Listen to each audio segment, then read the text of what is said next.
বর্তমানে এই বেগুন গাছগুলি কোনো সাদামাছি বা অন্যান্য পোকার তেমনভাবে অ্যাটাক নেই, তবে গাছগুলিতে প্রচুর হারে কিন্তু ফুলে পরিপূর্ণ রয়েছে। হ্যাঁ বন্ধু, তা আপনারা অনেকেই কমেন্ট করছেন যে দাদা বর্তমানে বেগুন গাছে প্রচুর হারে সাদামাছি লেগেছে, তার জন্য বীজ বলুন। হ্যাঁ বন্ধু, এই প্রচুর হারে গ্রীষ্মের টাইমে কোনো রকম অ্যাস্ট্রামারপিড গ্রুপ বলুন, কোনো রকম থাইমেথাক্সন গ্রুপ বলুন, কোনো রকম আপনি ইমিডাক্লোপিড গ্রুপ বলুন, এই ধরনের গ্রুপের ওষুধগুলো কোনো রকম কাজ করবে না।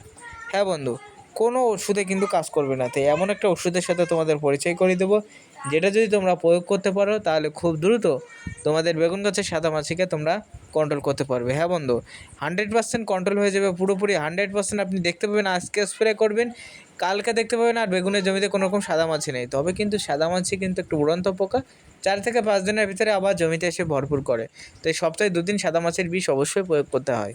তাই চলুন বন্ধু, বর্তমানে সাদামাছির বিষ হিসেবে কোন বিষ প্রয়োগ করবেন, দামি বিষ এবং কম দামের বিষ কী কী রয়েছে, চলো এই ভিডিওতে এক এক করে জেনে আসি। বর্তমানে বেগুন গাছে সাদামাছি কী কী ক্ষতি করে একটু জেনে আসি, তারপরে বিষের নাম তো জানিয়ে দিচ্ছি। ভিডিও বেশি লং করবো না, তাই প্রত্যেকে ভিডিওর সাথে জুড়ে থাকবেন এবং ভিডিওতে অবশ্যই একটা লাইক দিয়ে দেবেন, চ্যানেলে নতুন হলে সাবস্ক্রাইব করে পাশে থাকবেন। বর্তমানে সাদামাছি কিন্তু বেগুন গাছের ব্যাপক হারে থ্রিপস বা শোষী পোকার ক্ষেত্রে কাজ করে। যেমন থ্রিপস এবং শোষী পোকা যেমন রস শোষণ করে খায়, ঠিক তেমনই সাদামাছিও কিন্তু তার শরীরে রস শোষণ করে খায়। অর্থাৎ বেগুন গাছের পর্যাপ্ত পরিমাণে রস শোষণ করে খেয়ে গাছের গতিকে কমিয়ে দেয় এবং গাছের পাতা হলুদ করে ড্যামেজ করে নষ্ট করে। তাই এমতো অবস্থায় বেগুন গাছের সাদামাছির জন্য আমাদের কীটনাশক বিষ প্রয়োগ করতে হবে।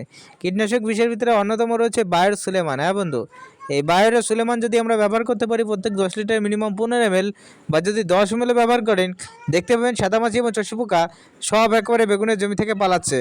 লুজ ক্রয় করে নিয়ে আসবেন, বেশি দামের যদি আপনার যদি সামর্থ্য না থাকে, আপনি লুজ ক্রয় করে নিয়ে এসে গাছে স্প্রে করুন। আমি কথা দিচ্ছি খুব দ্রুত আপনার গাছগুলি সুস্থ সবল থেকে আপনার বেগুন পরিপক্ক হবে এবং কোনো রকম সাদামাছি বা অন্যান্য পোকা অ্যাটাক করবে না। তাই বর্তমানে বেগুনের সাদামাছির জন্য আপনি কোন বিষ ব্যবহার করবেন সেটা তো জানিয়ে দিলাম, দামি বিষ। এবার অনেকে বলতে পারেন দাদা কম দামের বিষের কথা বলুন। হ্যাঁ, কম দামের বিষ হিসাবে বর্তমানে বেগুনের সাদামাছির ক্ষেত্রে অন্য কোনো রকম বিষে কাজ করছে না। যেমন ইমিডাক্লোপিড বলুন বা অ্যাস্ট্রামারপিড বলুন, থাইমেথাক্সান গ্রুপের একটা ওষুধে কাজ করছে, সেটা হলো থাইমেথাক্সানের ইপকত্তাইও। হ্যাঁ বন্ধু, থাইমেথাক্সানের ইপকত্তাইও 10 লিটারে 10 গ্রাম যদি আপনি জলে গুলে ব্যবহার করতে পারেন, সাদামাছিকে কন্ট্রোল করতে পারবেন। সপ্তাহে 2 দিন ব্যবহার করতে হবে। এরকম প্রোডাক্টের ভিডিও পেতে অবশ্যই আমাদের চ্যানেলটি সাবস্ক্রাইব করবেন, ভিডিওটি শেয়ার দিয়ে আমাদের সাথে থাকবেন।